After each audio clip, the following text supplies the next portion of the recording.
Hello everyone, welcome to your favorite channel The Physician. সবাইকে good morning, good নুন, good afternoon, good evening, যে যখন ভিডিওটা দেখছো সেই হিসাবে জানালাম। আশা করি সবাই সুস্থ আছো, ভালো আছো। তো যারা যারা চ্যানেলটিতে নতুন তাদের আমি চাইবো অবশ্যই তারা যেন সাবস্ক্রাইব করে নেক্সট ভিডিওর আপডেট পেতে। আর যারা আছো তারা তো অবশ্যই সবসময় পাশে থাকবে, এই আশা রাখছি। আজকে আমাদের যে টপিকটা আমরা পড়াতে যাচ্ছি, মেন একটা টপিকে ঢুকছি, তড়িৎ ক্ষেত্র বা ইলেকট্রিক ফিল্ড। আগে আমরা কি কি জেনেছিলাম? কুলম্বের ল, তাই তো, আধানের সম্পর্কে জেনেছিলাম, আধানের উপরিপাতের নীতি জেনেছিলাম, তো ওর উপরে অনেক নিউমেরিক্যালও করে নিয়েছি। আজকে যে টপিকটায় ঢুকবো সেটা হচ্ছে এই যে তড়িৎ ক্ষেত্র বা ইলেকট্রিক ফিল্ড। কুলম্বের সূত্রে কি জেনেছিলাম? কুলম্বের সূত্রে জেনেছিলাম যে দুটো চার্জ যদি পাশাপাশি বা দূরেও যদি রাখা হয়, একটা নির্দিষ্ট ডিস্টেন্সে রাখা হয়, তো তাদের মধ্যে যে বলটি কাজ করবে সেটা কোন বরাবর? সংযোগকারী সরলরেখা বরাবর কাজ করবে। বিকর্ষণ বা আকর্ষণ বল ডিপেন্ড করবে চার্জের প্রকৃতির উপর। এবার বলছে তড়িৎ ক্ষেত্র ব্যাপারটা কি? একটা আধান যদি রেখে দেওয়া হয়, ধরো কিউ আধান, কিউ আধান যদি একটা রেখে দেওয়া হয়, বলছে তার পরিপার্শ্বস্থ অঞ্চলে সে একটা রিজিয়ন তৈরি করে। কিরকম রিজিয়ন? সেই রিজিয়নের মধ্যে যদি অন্য কোনো চার্জকে আমি এন্ট্রি করাই, তাহলে কি হবে? ওই অন্য আধানটার উপর আকর্ষণ বা বিকর্ষণ বল কাজ করবে। মানে কিরকম? মানে এ বলছে কি, আমার এই এরিয়া আছে, এই এরিয়ার মধ্যে আমার দাদাগিরি চলবে, দাদাগিরি। তো এর মধ্যে যদি একটা আধান আসে, এই আধানটা, যেই আধানের দ্বারা আমরা অ্যাকচুয়ালি দেখবো যে আকর্ষণ বা বিকর্ষণ বল কাজ করছে, যে আধানটাকে আমরা এক্সপেরিমেন্টে নেব, সেই আধানটাকে বলা হচ্ছে পরীক্ষক আধান। কি আধান? টেস্ট চার্জ বা পরীক্ষক আধান বলা হবে। পরীক্ষক আধান বা টেস্ট চার্জ, আর এটাকে সোর্স চার্জ বা উৎস আধান বলা হচ্ছে। তো এই আধানের প্রকৃতি কিরকম? আধানটা একদম ছোট হয়, বাচ্চা আধান, একদম তুষা। এই আধানটাই সবসময় ধনাত্মক হবে, পজিটিভের নেচার সবসময় ধরা হবে। আরে ভাই, কিছু জিনিস কনসেপ্টের জন্য ফিজিক্সে ধরতে হবে, কিছু আমার তোমার কিছু করার নেই, এটা কনসেপ্টের জন্য ধরতেই হবে ফিজিক্সে। তো এটা খুব ছোট্ট বাচ্চা আধান, তো এই নিজস্ব কিন্তু এর কোনো ফিল্ড নেই, খুব ক্ষুদ্র চার্জ, এত ছোট যে এর কোনো প্রভাব বিস্তার করে না এই চার্জটা। জাস্ট একে যে টানছে তার কাছে চলে যাচ্ছে, যার মতো যে পাচ্ছে এক্সপেরিমেন্ট করছে, তারপর ছেড়ে দিচ্ছে, এরকম ব্যাপার আর কি। তো বলছে এই আধানটা, এই পরীক্ষক আধান যদি আনা হয়, তড়িৎ ক্ষেত্র বার করতে হলেই পরীক্ষক আধানের কনসেপ্ট আনতে হবে। তো এর উপর আকর্ষণ বা বিকর্ষণ বল কাজ করবে। আকর্ষণ বল কখন কাজ করবে? যখন এটা নেগেটিভ চার্জ হবে, তখন এর উপর আকর্ষণ বল কাজ করে আমরা জানি। আর এটা যদি পজিটিভ হয়, তখন এর উপর বিকর্ষণ বল কাজ করে জানি। তো এখানেও একটা যদি এরকম করে রাখা হয় কিছু চার্জ, তাহলে এদের উপর কিরকম হয়? এরকম বা হয় এরকম চার্জ, এরকম আকর্ষণ বা বিকর্ষণ বল কাজ করবে এরম ভাবে, পজিটিভ বা নেগেটিভের উপর ডিপেন্ড করছে। দেখো, হয় রেডিক্যালি আউটওয়ার্ডস, মানে বাইরের দিকে লম্বভাবে বেরাচ্ছে, বা ভেতরের দিকে লম্বভাবে ঢুকছে। এইরকম একটা চার্জ যদি আমি কনসিডার করি, ঠিক আছে, এটা পজিটিভ আধান কনসিডার করলাম। তো এইখানে যদি পরীক্ষক আধান রাখা হয়, তাহলে এর উপর বল কিরকম কাজ করবে? এইভাবে, এদিকে রাখা হলে এইভাবে, সামনে রাখা হলে লম্বভাবে এইভাবে, মানে একটা রিজিয়ন তৈরি করছে না? এই রিজিয়নের মধ্যে আনলেই হচ্ছে কি হচ্ছে? আকর্ষণ বা বিকর্ষণ বল কাজ করছে। ক্লিয়ার? ওকে। তারপরে আমরা যেটা দেখছি, এটা বলছে অ্যাকচুয়ালি এই স্পাইডারের মতো একটা জাল, এরকম এই এরিয়ার মধ্যে কোনো আধান নিলে ধরা পড়ে যাবে, এর উপর আকর্ষণ বল বিকর্ষণ বল কাজ করবে। তো বলছে এই পরীক্ষক আধান বলছে আমি দূরে চলে যাবো তোমার থেকে, তখন কি বলবে?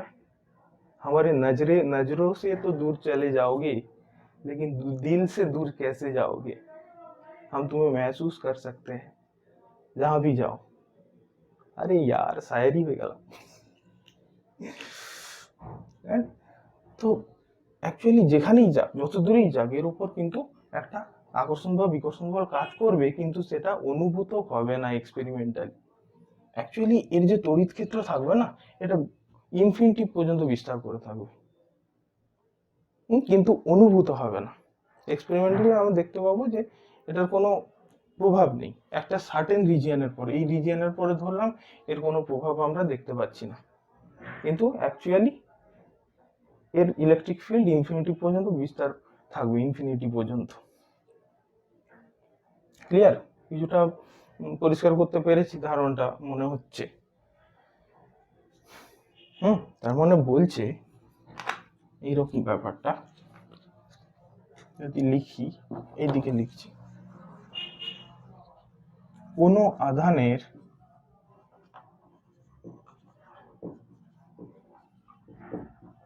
পরিপার্শ্বস্থ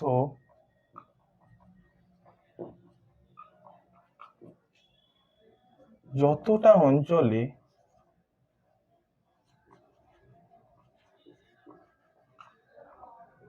তার আকর্ষণ বা বিকর্ষণ বল কাজ করে,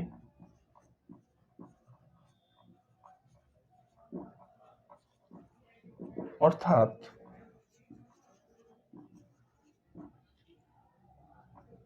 সেই অঞ্চলের মধ্যে, কোন অঞ্চল? এই অঞ্চলের মধ্যে কোনো পরীক্ষক আধান, টেস্ট চার্জকে যদি আনা হয়, কোনো পরীক্ষক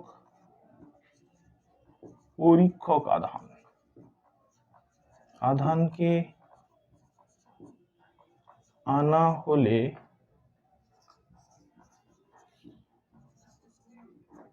তার উপর আকর্ষণ বা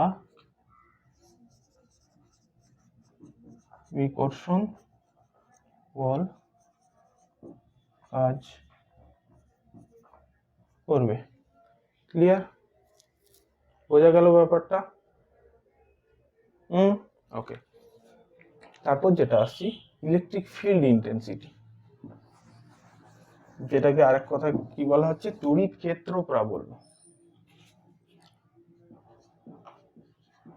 তড়িৎ ক্ষেত্র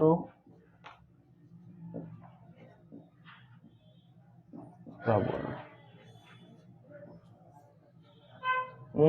তড়িৎ ক্ষেত্র প্রাবল্য কি বলছে? এরকম আবার একটা আধান আমি কনসিডার করব। এই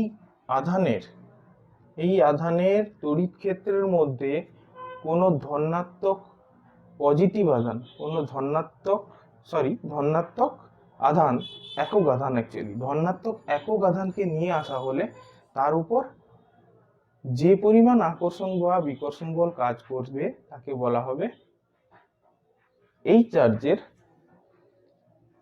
তড়িৎ ক্ষেত্র প্রাবল্য। এইরকম একটা রিজিয়ন আছে, ঠিক আছে, এর মধ্যে একটা কি বলছে, একক ধনাত্মক আধানকে নিয়ে আসা, একক ধনাত্মক আধান, বা এটাকে বলা যেতে পারে ইউনিট টেস্ট চার্জ। ধনাত্মক আধান নিয়ে আসা হলে এর উপর হয় বিকর্ষণ বল বা আকর্ষণ বল কাজ করবে, এই চার্জের প্রকৃতির উপর ডিপেন্ড করে, করবে কিনা? এবার দেখো, এখানে আরো চার্জ থাকতে পারে, সিস্টেম অফ চার্জ থাকতে পারে, অনেক চার্জ থাকতে পারে। বলছে তখন এই পয়েন্টে আমাকে বলছে তড়িৎ ক্ষেত্র প্রাবল্য নির্ণয় করো। আরো আসছি কথা। তখন কি করতে হবে, এই চার্জের জন্য আমি দেখব কি পরিমাণ তড়িৎ ক্ষেত্র প্রাবল্য পাচ্ছি, এই চার্জের জন্য দেখব, এই চার্জের জন্য দেখব, এই চার্জের জন্য দেখব। তাহলে আমি অ্যাকচুয়ালি কত তড়িৎ ক্ষেত্র প্রাবল্য আসছে কি করে জানবো? এই যে ভেক্টর গুলো পাচ্ছি, এগুলো তো ভেক্টর, দেখো একটা পার্টিকুলার ডাইরেকশন আছে, এই ভেক্টর গুলোর যদি যোগফল করা হয় তাহলে আমি এর দিকও পেয়ে যাব আর ম্যাগনিটিউডও পেয়ে যাব, ঠিক আছে, মান ও দিক দুটোই পেয়ে যাব। এটার যদি রেজাল্টেন্ট ই ধরা হয়, ই ভেক্টর, অবভিয়াসলি অবশ্যই তড়িৎ ক্ষেত্র প্রাবল্য একটা ভেক্টর রাশি, তখন E1 plus E2 plus E3 plus E4, এরকম করে যতগুলো চার্জ থাকবে এরকম ভেক্টর যোগফল করতে হবে। ওকে, আচ্ছা, যেটা টেস্ট চার্জ ধরা হয় সেটা near equals to Q0 tends to 0 ধরা হয়, একদম জিরোর কাছাকাছি, তবে জিরো হবে না। তো ইলেকট্রিক ফিল্ড ইন্টেন্সিটিকে এইভাবে ডিফাইন করা হচ্ছে, electric field intensity E vector দিয়ে যদি প্রকাশ করা হয়, বলছে limit Q0 tends to 0 F by Q0। F মানে যে বল প্রয়োগ করছে, যে স্থির তড়িৎ বলটা প্রয়োগ করছে তাকে বলা হচ্ছে এফ ভেক্টর। স্থির তড়িৎ বল ডিভাইডেড বাই আধান, এখানে হচ্ছে যেটা পরীক্ষক আধান নেওয়া হয়েছে। আচ্ছা, এখানে আমি লিখে নেব তাহলে স্থির তড়িৎ ক্ষেত্র প্রাবল্যর ডেফিনিশনটা কিভাবে দিতে পারি, কোনো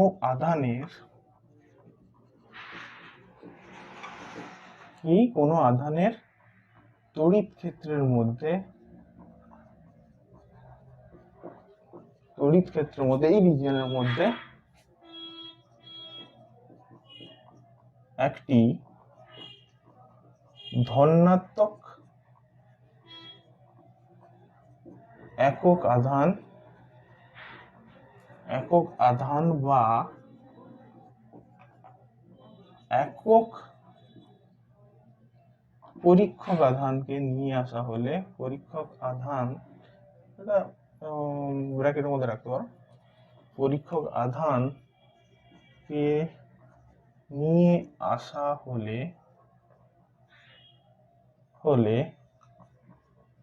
তার উপর যে পরিমাণ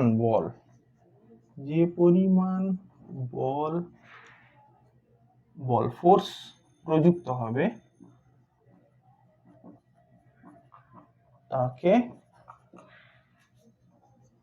প্রথম আধান মানে এই যে আধানটা ধরা হয়েছিল, প্রথম আধানটির তড়িৎ ক্ষেত্র প্রাবল্য বা তড়িৎ ক্ষেত্রের তীব্রতাও বলা হয়, কিন্তু তড়িৎ ক্ষেত্র প্রাবল্য বা তড়িৎ ক্ষেত্রের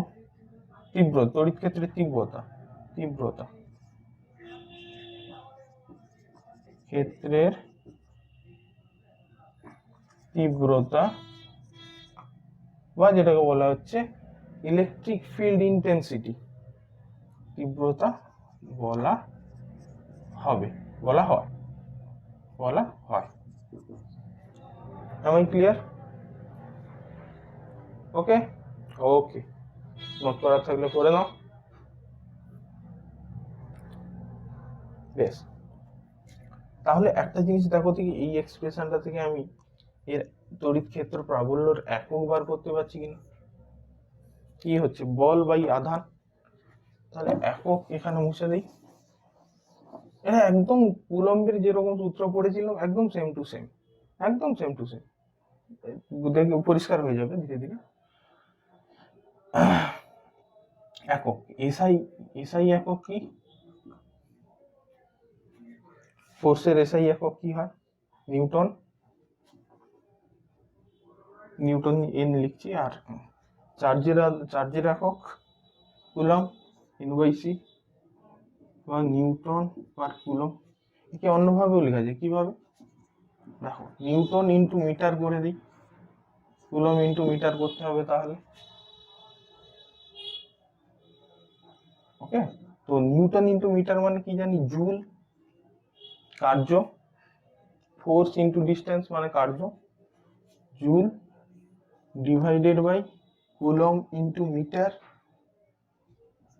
দেন জুল পার কুলম্ব মানে কি, ভোল্টেজ, ভোল্ট হয়তো, তার মানে হয়ে যাচ্ছে volt per metre. Clear? This is equal to volt বিভব প্রভেদ হয়। এটাই আমরা এখানে এটাই ইউজ করব, এটা আর একটা ইউনিট হয়, আমি দেখিয়ে দিলাম। সিজিএস একক কি? সিজিএস এ বলের একক কি? ডাইন। চার্জের একক কি? ইএসইউ বা electrostatic unit. Then dyne per ESU লিখতে পারছি, বা dyne slash ESU. Clear? Very good. Okay, next হচ্ছে মাত্রা।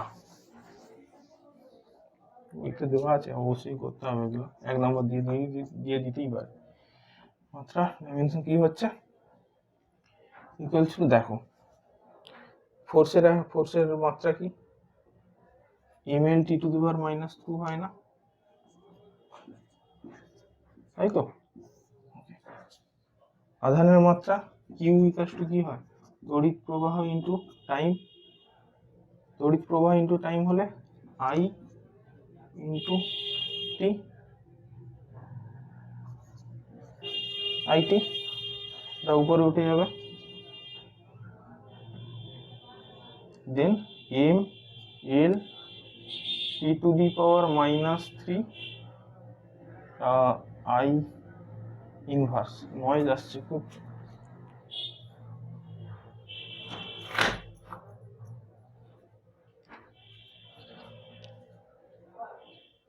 ক্লিয়ার? মাত্রা ক্লিয়ার হলো? Okay, next. আচ্ছা, বিন্দু আধানের জন্য এটা লেখা হয়ে গেছে এই দিন। বলছে বিন্দু আধানের জন্য কোন বিন্দুতে তড়িৎ ক্ষেত্র প্রাবল্য কিভাবে নির্ণয় করব? বিন্দু আধানের জন্য তড়িৎ ক্ষেত্র প্রাবল্য নির্ণয়। তড়িৎ ক্ষেত্র প্রাবল্য নির্ণয়। বিন্দু আধান মানে একটা কিউ চার্জ এরকম ধরে নিলাম। ওকে, কিউ চার্জ। এবার বলছে একটা একক ধনাত্মক আধান, বাচ্চা আধান একটা নিয়ে আসা হলো, পজিটিভ। এখানে কেউ নেগেটিভ ধরেও করতে পারে, নো প্রবলেম। ডাইরেকশনটা শুধু জাস্ট চেঞ্জ হয়ে যাবে। পজিটিভ রাখলে এখানে এটা বাইরের দিকে রিপালশন বা বিকর্ষণ করবে, নেগেটিভ রাখলে এটা আকর্ষণ বা অ্যাট্রাকশন করবে। আর কোনো ডিফারেন্স নেই কিন্তু। ক্লিয়ার?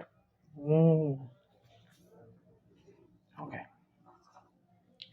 তাহলে এই যে বিকর্ষণটা করছে, দেখো একক ধনাত্মক আধানের উপর আমরা এখানে কুলম্বের সূত্র অ্যাপ্লাই করতে পারি তো। কুলম্ব কাকু যে বলেছিলেন, কি বলেছিলেন? এই ফোর্স ইকুয়ালস টু কি হয়? K q 1 q 2 by R square. এখানেও করব কে কিউ ইন্টু 1, এখানে অ্যাকচুয়ালি Q1 ইন্টু Q2 টা লিখে দিই, এটা কুলম্বের সূত্র, আর স্কয়ার। এটা ডিসটেন্স r ধরছি। এখানে ইউনিট আধান বলেছে, এটা ডেফিনেশন কি ছিল? ধনাত্মক একক আধান রাখলেই তার উপর যে বল হবে তাকে বলা হচ্ছে তড়িৎ ক্ষেত্র প্রবল, মানে this is then E equals to K into Q1, Q এখানে কিউ আছে, into 1 by R square from definition, বা K into Q by R square. Just কুলম্বের সূত্রের আর একটা রূপ। এখানে যে আধানটা আমি কিউ2 রাখতাম সেটা ইউনিট আধান ধরে করে নেব। ওকে, এর ভেক্টর ফর্ম কি হবে? Vector form of this, vector form E vector consider করলে K Q by R cube into R vector, বা R square into R cap. Clear তো? বেশ বেশ বেশ।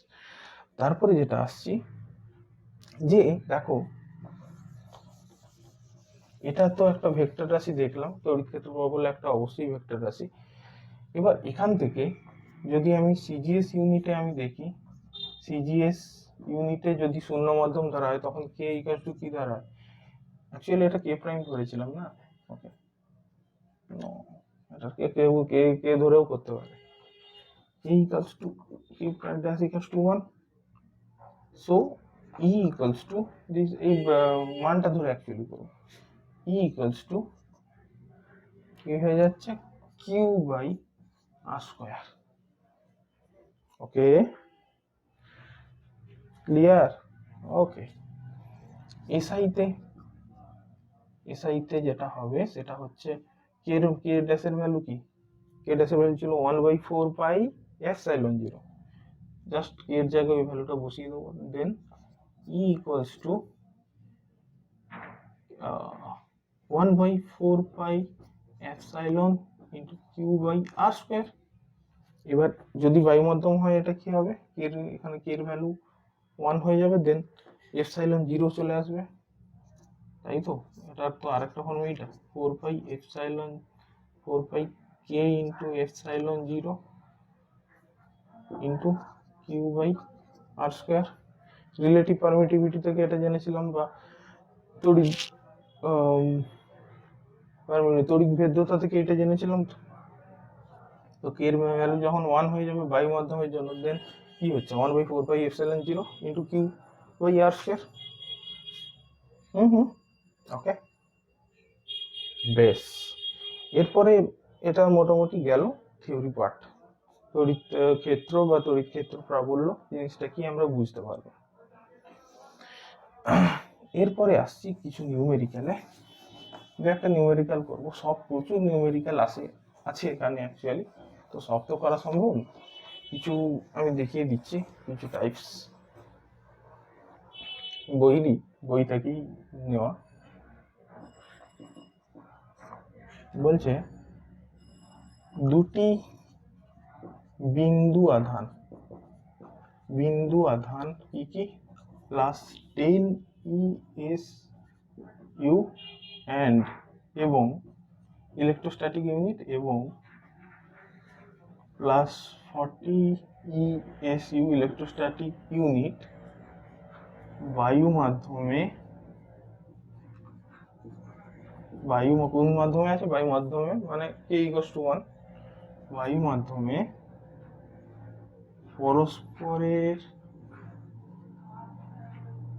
পরস্পর থেকে 4 সেন্টিমিটার দূরে অবস্থিত, তাদের মধ্যবিন্দুতে, কোথায়, সেন্টারে, মধ্যবিন্দুতে তড়িৎ ক্ষেত্র প্রাবল্য নির্ণয় করো।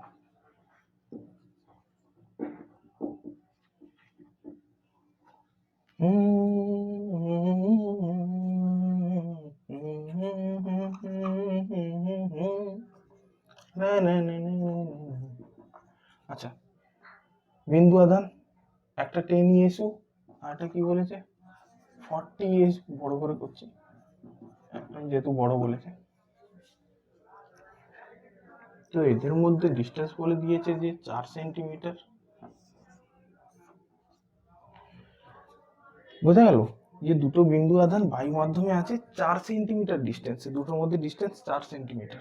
বেশ, বলছি মধ্যবিন্দুতে একদম সেন্টারে তড়িৎ ক্ষেত্র প্রাবল্য কত হবে ভাই?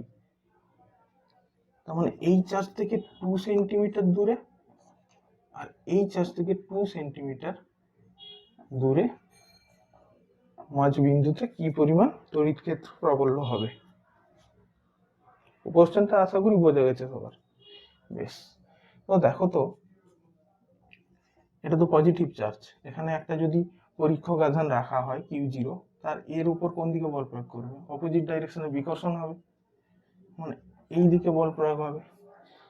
আর এটাও পজিটিভ আধান, এখানে বিন্দু আধান পরীক্ষক আধান রাখা হলে এর উপর এদিকে বল প্রযুক্ত হবে, তাই তো? আচ্ছা, কি পরিমাণ বল প্রযুক্ত হবে 10 ESU, সেটা আমি দেখবো ফার্স্টে। 10 ESU আধান দ্বারা প্রযুক্ত বল, ম্যাগনিটিউডটা দেখছি, ডাইরেকশন তো আমি পেয়েই যাবো। আচ্ছা, এটা A আর B দিয়ে দাও।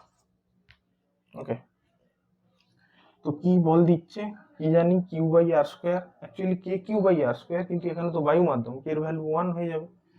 প্রযুক্ত বল কি হবে, কে এর ভ্যালু 1 ইন্টু 10, 1 ইন্টু 10, 1 লেখার দরকার নেই, ছেড়ে দাও, ডিভাইডেড বাই ডিস্টেন্স কত এটা থেকে 2 সেন্টিমিটার, মানে 2 স্কোয়ার, এটা E1 ধরে নিচ্ছি, ইকুয়ালস টু 10/4, মানে যেটা ভ্যালু হচ্ছে 2.5 ডাইন পার ইলেকট্রোস্ট্যাটিক ইউনিট, সিজিএস ইউনিটে দেওয়া আছে।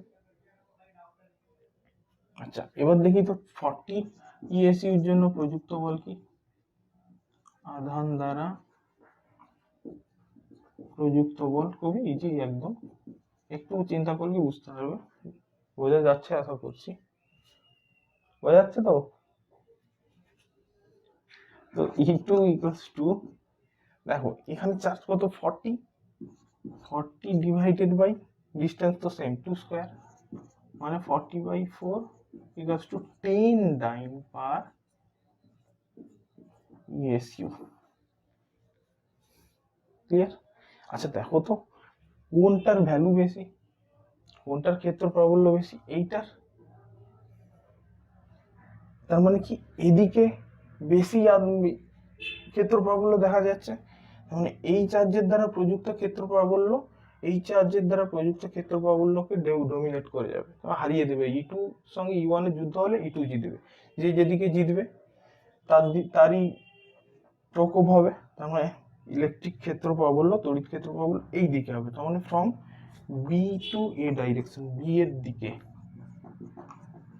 দিকে তড়িৎ ক্ষেত্র প্রাবল্য কত হবে, তড়িৎ ক্ষেত্র প্রাবল্য যুদ্ধকে জিতেছে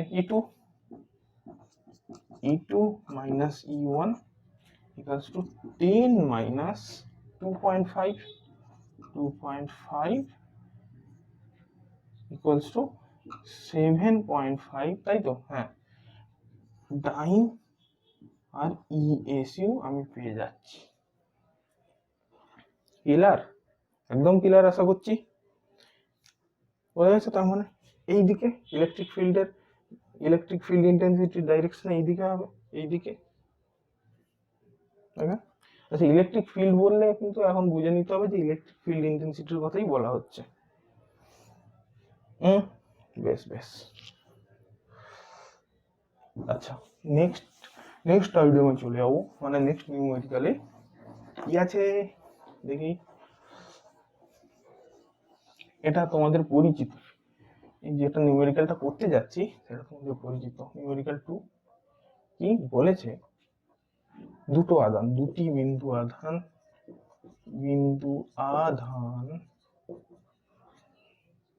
একটা হচ্ছে -20 ইএসইউ ও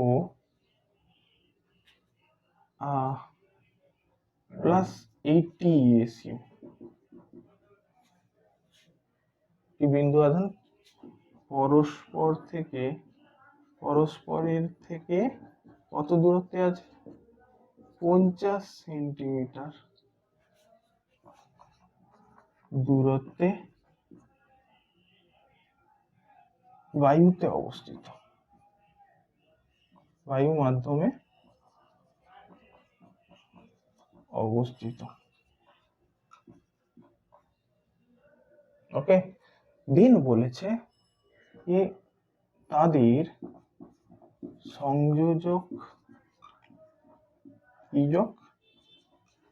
সংযোজক সরল রেখার উপর কোথায়, এ বাবা কি দেবাক্ষর, কোথায় তড়িৎ ক্ষেত্র শূন্য হবে, কোথায়। আচ্ছা দেখো তো কি প্রবলেমটা কি বলেছে, দেখো এখানে বলেছে একটা এটা বায়ু মাধ্যম অবশ্যই যখন বলেছে তাহলে কি এর ভ্যালু 1 হবে, সিজিএস ইউনিটে সব আছে 50 সেন্টিমিটার ইএসইউ, সিজিএস এ করতে হবে আমাকে। এখানে বলেছে একটা 20 ইএসইউ মাইনাস আর এদিকে বলেছে 80, হ্যাঁ 80 এসইউ প্লাস 80, এমনি ভ্যালুটাই লিখছি। সংযোজক সরলরেখা কোনটা, মাঝখানের ডিস্টেন্স কত, 50 সেন্টিমিটার। তো বলেছে সংযোজক সরলরেখার ওপর কোথায় তড়িৎ ক্ষেত্র শূন্য হবে। কুলম্বের সূত্রে এরকম পড়েছিলাম না, যে কুলম্বের বল কোন দুটো যদি আধান রাখা হয়, পজিটিভ বা নেগেটিভ আধান যদি রাখা হয়, তাহলে তাদের সংযোজক সরলরেখার ওপর কোন জায়গায় তড়িৎ ক্ষেত্র কুলম্বের বল কি হবে, শূন্য হবে। করেছিলাম তো প্রবলেম, ওটার উপর করেছি আমরা থিওরি, বুঝিয়েছিলাম। আচ্ছা দেখো তো, এখানেও বলছি আরেকবার, যে মাঝামাঝি আমি একটা কনসিডার করছি, পরীক্ষক আধান কনসিডার করছি Q0। তো এর উপর কি করবে, কি বল দেবে, আকর্ষণ বল দেবে না, পজিটিভ আধান মাঝখানে তো কোথাও ধরছে, এদিকে টানবে। আচ্ছা এটা পজিটিভ আধান, একে কি করবে, বিকর্ষণ, একই ডাইরেকশনে, মাঝামাঝি কি কোথাও জিরো হওয়া পসিবল, কখনোই পসিবল নয়, যেহেতু একই ডাইরেকশনে দুটো। আচ্ছা এখানে দেখি তো, একটা যদি একক ধনাত্মক আধান রাখি, তাহলে কি হবে, এ কি করবে, এর উপর আকর্ষণ বল, আর এ কি করবে, বিকর্ষণ বল। এখানে হতে পারে কিন্তু হবে না, কেন বলেছিলাম, যে এটা বড় রাজা, এটা ছোট রাজা, বড় রাজার এরিয়ায় তো আছে, তার উপরে অস্ত্র শস্ত্র অনেক বেশি, ইজিলি একে হারিয়ে দেবে, ইজিলি একে হারাবে। এবং এ জায়গায় কি দুজনের ক্ষমতা একই হতে পারে, সমান হতে পারে, সম্ভব নয়, এই চাষটা এর উপর ডমিনেট করে যাবে। আচ্ছা সেম ভাবে এখানে দেখি তো, এখানে কি করবে, আকর্ষণ বল, আর ও কি করবে, বিকর্ষণ বল। হ্যাঁ এখানে হতে পারে, কেন, যে এখানে দেখো এটা ছোট আধান হতে পারে, কিন্তু এর দূরত্ব ফ্যাক্টর দিয়ে এ ব্যাপারটা কভার করে দেবে। ওর কাছে ও বড় রাজা হতে পারে, ওর কাছে পাওয়ার বেশি থাকতে পারে, কিন্তু এটা আমার এরিয়া, আমি জানি এরিয়া সম্বন্ধে খুঁটিনাটি, দূরত্ব ফ্যাক্টর দিয়ে ওর সঙ্গে মোকাবিলা করবে এবং ড্র করতে পারার চান্স আছে, ড্র করতে পারবে, যেটা এদিকে পসিবল হচ্ছিল না, তাই তো। বেশ, তাহলে এখানে ধরলাম এই আধান থেকে, ছোট আধানটা থেকে -20 এসইউ থেকে x ডিস্টেন্সে তড়িৎ ক্ষেত্র প্রাবল্য শূন্য হবে, গোল জিরো, জিরো হবে। আচ্ছা ধরে নিচ্ছি, দেখো তো, এটা যদি এর জন্য যদি তড়িৎ ক্ষেত্র প্রাবল্য E1 ধরি, E1 এর পরে লিখছি, E1 এর ভ্যালু কত হচ্ছে গো, আচ্ছা এদিকেই লিখছি তাহলে সুবিধা হবে, দেখ E1 এর ভ্যালু কত হচ্ছে, দেখো দেখো দেখি কত, চার্জ কত, এখানে কিন্তু ডাইরেকশন আমি কনসিডার করে নিচ্ছি, এই জন্য নেগেটিভ বা পজিটিভ সাইন দেবো না।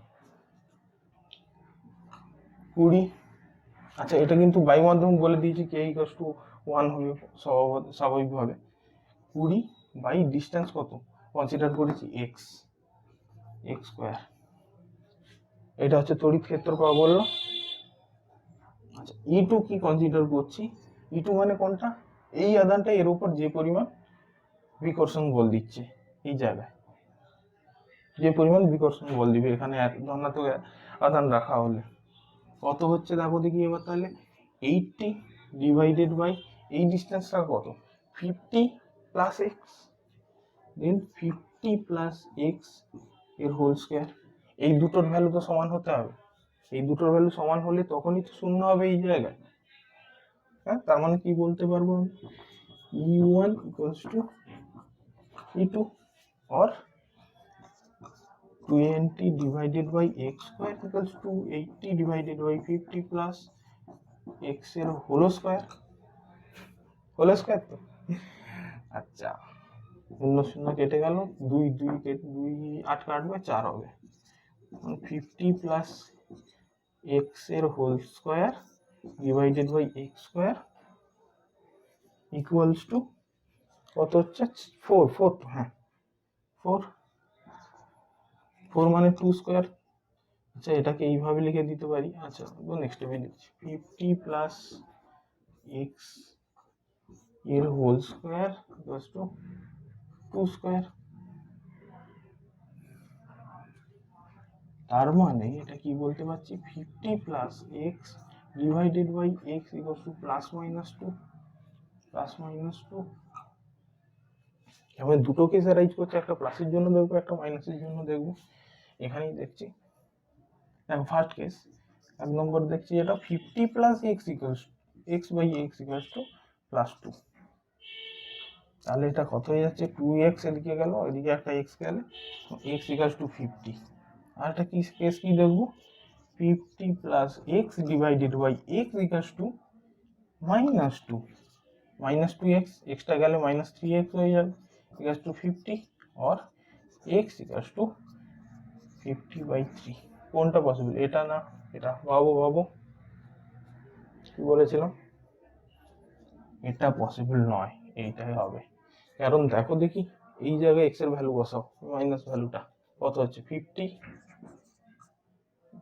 -50/3, মানে হয়ে যাচ্ছে 150 মাইনাস 100/3,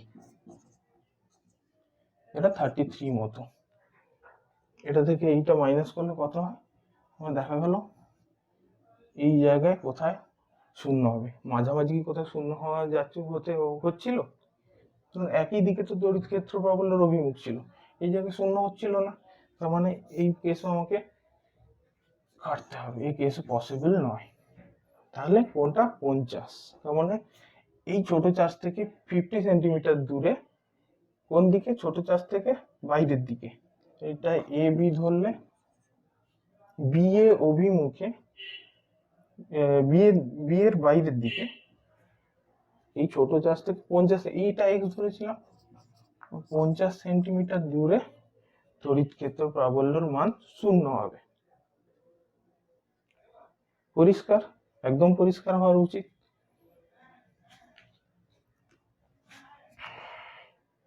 বেশ, তারপরে নিউমেরিক্যাল।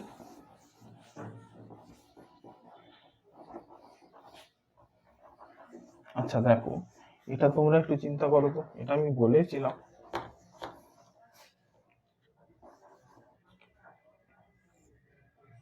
এইরকম একটা স্কোয়ার আছে, এটা তোমরা করবে, তোমাদের জন্য টাস্ক থাকলো, এখানে আছে 2 কুলম, এখানে আছে 2 কুলম, 2c, এটা হচ্ছে A B C D consider করো, এখানে 2 কুলম প্লাস 2 কুলম। অ্যান্সার চাই কমেন্ট সেকশনে। তাহলে বলছে এদের মধ্যবিন্দুতে তড়িৎ ক্ষেত্র প্রাবল্য কত হবে, এটা বার করবে। মধ্যবিন্দুতে তড়িৎ ক্ষেত্র প্রাবল্য মান কত হবে, ঠিক আছে, করবে, করে জানাবে। কুলম্বের সূত্র করেছিল।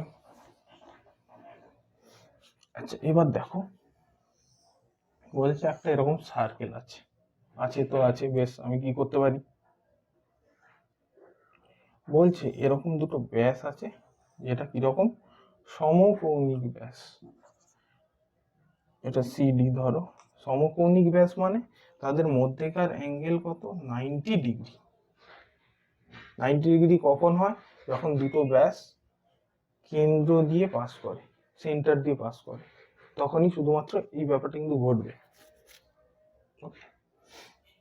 তো এখানে বলছে +10 ইএসইউ চার্জ রাখা আছে, +10 ইলেকট্রোস্ট্যাটিক ইউনিট চার্জ রাখা আছে, এখানে +10 ইএসইউ চার্জ, এখানে +10 ইএসইউ চার্জ, আর এখানে এটা বায়ু মাধ্যমে অবশ্য, আর এখানে -10 ইএসইউ চার্জ।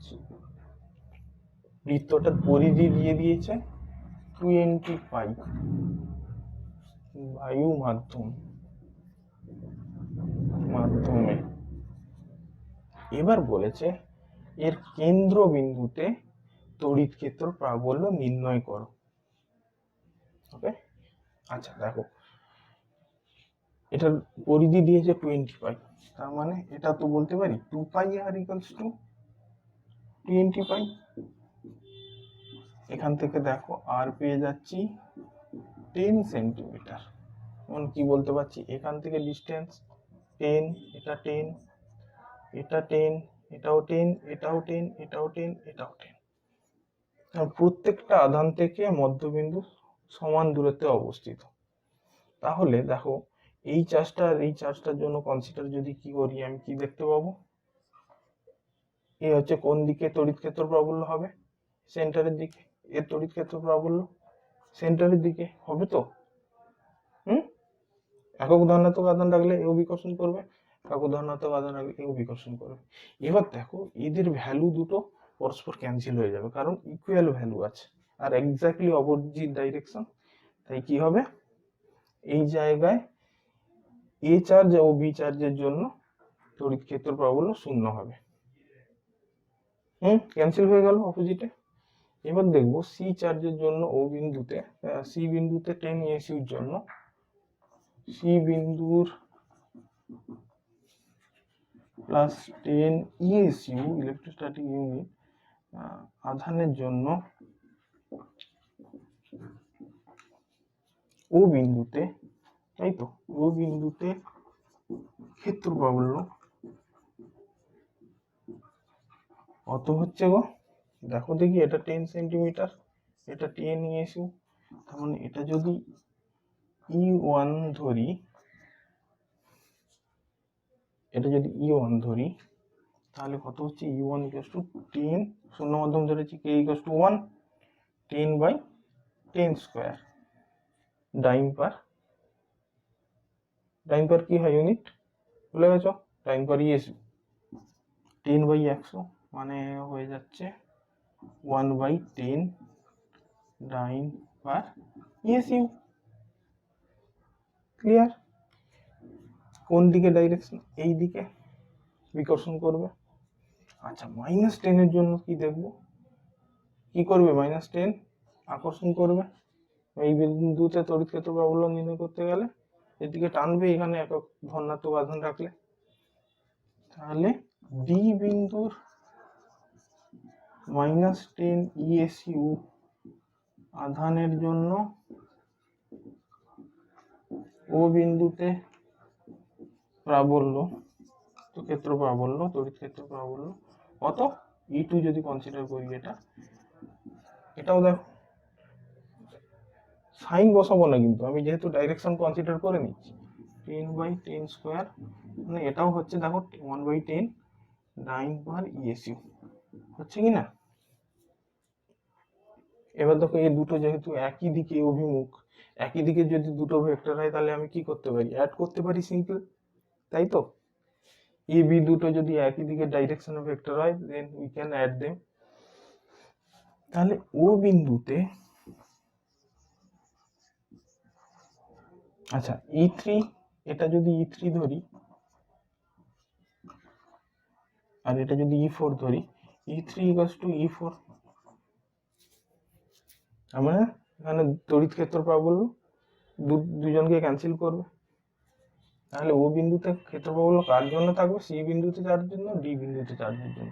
ও বিন্দুতে মোট ক্ষেত্র প্রাবল্য, মোট ক্ষেত্র প্রাবল্য, তড়িৎ ক্ষেত্র প্রাবল্য অবশ্যই equals to E1 plus E2 এর জন্য যেটা, মানে 1/10 plus 1/10 equals to 1/5 dyne per ESU. আর ডাইরেকশন কোন দিকে, কার অভিমুখে, এটা ও ধরা হলে ও ডি অভিমুখে।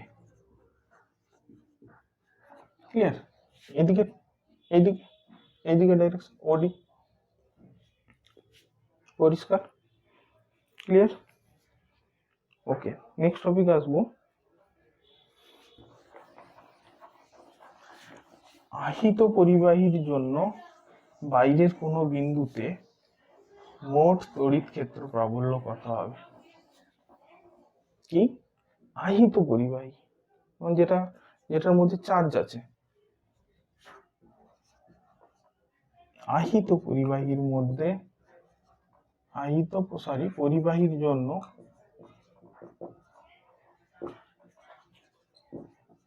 বাইরের কোনো বিন্দুতে তড়িৎ ক্ষেত্র প্রাবল্য কিরকম বার করব? আচ্ছা দেখো, ধরে নিচ্ছি পরিবাহীটা স্ফেরিক্যাল, এরকম লোহার একটা বল, এটাতে টোটাল কিউ চার্জ দিয়ে দিলাম, plus Q charge. Plus Q charge দিলে কি হবে, এটাতে প্লাস কিউ চার্জ দিয়ে দিলাম।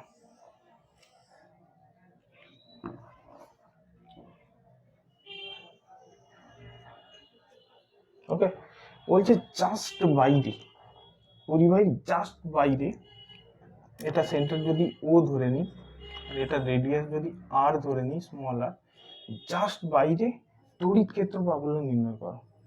আচ্ছা দেখো, এটা আর ধরছি, এটা জাস্ট বাইরে মানে এটাকেও ধরতে পারি, আর কনসিডার করতে পারি, ইসি নিয়ার ইকুয়ালস টু আর বা ইকুয়াল টু আর কনসিডার করতে পারি। তো এই বিন্দুতে তড়িৎ ক্ষেত্র প্রাবল্য কত হবে? ঠিক আছে। আচ্ছা, কোনো পরিবাহীকে আমি যদি টোটাল কিউ চার্জ দেই, কোনো গোলককে, আমি তার সেন্টারে চার্জ আছে বলে কনসিডার করতে পারি।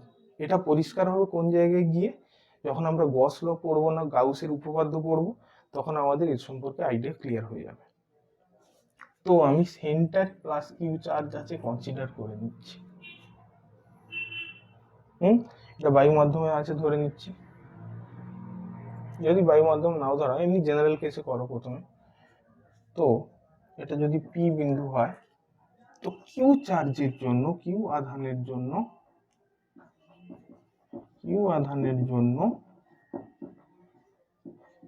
পি বিন্দুতে প্রাবল্য, অবশ্যই তড়িৎ ক্ষেত্র প্রাবল্য ইকুয়ালস টু কত হচ্ছে দেখো দেখি, কে কিউ, এখানে একক ধনাত্মক আধান অবশ্যই রাখতে হবে, into 1 by distance R square, বা যেটাকে বলা হচ্ছে K Q by R square.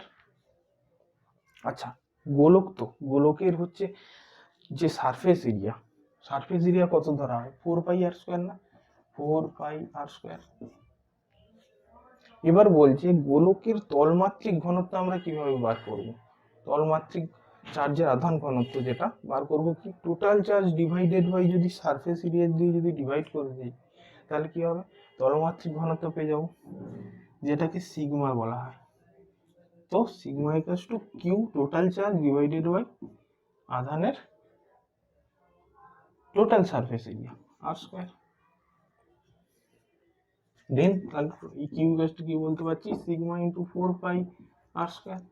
আচ্ছা, এই ভ্যালুটা এবার এইখানে পুট করব, তাহলে আচ্ছা এটা ই ধরে নাও, দেন ই ইকুয়ালস টু কি হবে, ভ্যালুটা বসিয়ে দাও, কে ইন্টু কিউ মানে sigma into 4 pi R square divided by হয়ে গেল আর স্কয়ার। এবার এসআই এককে আমি যদি দেখি, এসআই এককে এর ভ্যালু কত হয়, 1/4 pi epsilon. So 1/4 pi epsilon into sigma into 4 pi R square by R square, মায়ের ভোগ, ইন দ্য ভোগ অফ মার, চলে গেল, 4 পাই কেটে গেল, তাহলে কি হয়ে গেল, পরে থাকলো কি দেখলাম, সিগমা বাই এপসাইলন। আচ্ছা, একটা জিনিস দেখো দেখি, লক্ষ্য করে, অবাক ব্যাপার না, যে পরিবাহী এত বড় নিলাম, আমি যদি পরিবাহী এতটুকু নিতাম তাহলে কিন্তু কোনো এফেক্ট পড়তো না, তেমন সেম ব্যাপার হতো। কি ব্যাপারটা বলতে চাইছি, এই কোয়ান্টিটিটার মধ্যে আর আছে কি, আমি পরিবাহীর যে রেডিয়াস আর ধরলাম, সেই আর রেডিয়াসের গোলকের বাইরে টোটাল চার্জ কিউ ধরলাম, সেই আর এর কোনো ভ্যালু আছে এখানে? তাহলে কি দেখলাম, এটা পরিবাহী যদি এরকমও হতো, এটা যদি এটার উপর যদি টোটাল চার্জ যদি কিউ দিতাম, আর যদি এই ভ্যালুটা 4 পাই আর স্কয়ারের ভ্যালু যদি সমান হতো, গোলক না হয় অন্য পরিবাহী হতো, তাহলেও কিন্তু এই রকম টার্ম আমি পেতাম। তার মানে যেটা আমরা দেখতে পাচ্ছি, ক্ষেত্র প্রাবল্য, তড়িৎ ক্ষেত্র প্রাবল্য পরিবাহীর আকার আকৃতির উপর কিন্তু ডিপেন্ড করছে না, তার তলমাত্রিক ঘনত্ব এই সিগমাটার উপর ডিপেন্ড করছে শুধু। এটাকে এইভাবে লেখা যায়, সিগমা বাই কে এপসাইলন 0। এটাকে আরেক কথায় বলা হয় কুলম্বের উপপাদ্য। ক্লিয়ার? আপাতত এইটুকু ক্লিয়ার হয়ে যায়। এটা কনসিডার করতে হবে কিউ হচ্ছে এই কিউ চার্জটা, কিউ আধান পরিবাহীর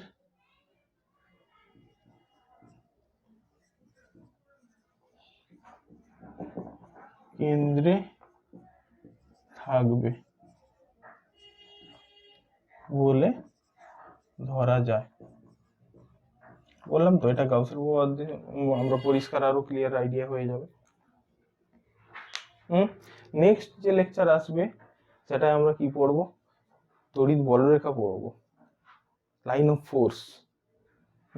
তারপরে আসবে আমাদের দ্বিমেরু ভ্রামক আসবে, ডাইপোল মোমেন্ট আসবে, তারপরে গাউসের উপপাদ্য, তার অ্যাপ্লিকেশন, নিউমেরিক্যালস, তারপরে আমাদের চ্যাপ্টার শেষ হবে। ওকে, তো আজকের জন্য এইটুকুই, বাকি কথা নেক্সট দিন হবে, বাকি কথা কাল হবে। ঠিক আছে, চলো টাটা, বাই বাই।